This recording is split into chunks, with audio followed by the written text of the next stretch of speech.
গুরু, কি হয়েছে? দারোগা আবার আসছে।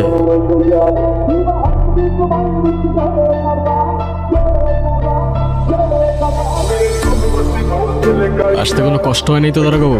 তুই থাকতে কি আর আমাদের সুখ আছে? আমরাই তো সুখ পেয়েছি। জবানটা একটু বেশি চলতেছে না তোর? আমার জবান বেশি চলতেছে কিনা জানি না, কিন্তু আপনাদের পা অনেক বেশি চলতেছে। পকেট খালি নাকি? জবান সামলায় কথা বল, নইলে 300 সাথে ঢুকাই দেবে। বুঝি বুঝি, এইটাই তো নেন আর কাটে। 307 করতে কিন্তু আমাদের 7 সেকেন্ডও লাগে না। আগে দিবি না, তাইলে তো আর এত ঝামেলা করি। কিছু মনে না করলে একটা কথা বলি দারোগা বাবু, আগুন ছাড়া সিগারেট জ্বলে না।